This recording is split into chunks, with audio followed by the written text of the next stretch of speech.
Boeing 767 flight Los Angeles ప్రయాణానికి సిద్ధమైంది. గాల్లోకి ఎగిరింది. 200కు మందిగా ప్రయాణికులు ఉన్నారు. అంతా సజావుగా ఉంది. కానీ కొద్ది నిమిషాల్లోనే ఏదో తెలియని గందరగోళం, ఏదో తెలియని ఒక ప్యానిక్ కొంతమందిలో కనిపిస్తోంది ప్రయాణికుల్లో. మిగతా వాళ్ళకి అర్థం కావడం లేదు ఏం జరుగుతుందో.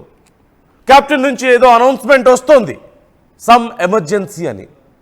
విండోలోంచి బయటకు చూస్తే ఒక్కసారిగా భారీగా వస్తున్నటువంటి మంటలు, పొగ, ఇంజిన్ అంతా కూడా కాలిపోతున్న దృశ్యాలు.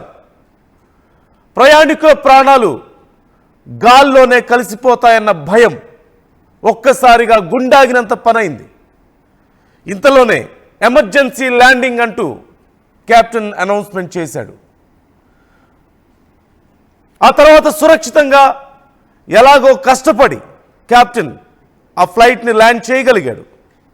కానీ ఒక్క క్షణం తేడాతో, చాలా అతి కొద్ది సమయం తేడాతో మాత్రమే ఈ విమానం అత్యంత భారీ ప్రమాదం నుంచి 200కు మందిగా పైగా ప్రయాణికులు తమ ప్రాణాలను పోగొట్టుకునే పరిస్థితి నుంచి చిన్న తేడాతో బయటపడగలిగారు. ఇది లాస్ ఏంజలస్లో జరిగిన ఘటన.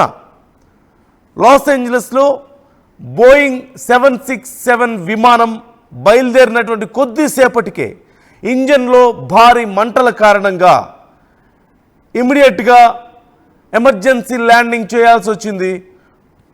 సురక్షితంగా బయటపడ్డందుకు ప్రయాణికులు ఊపిరి పీల్చుకోగలిగారు.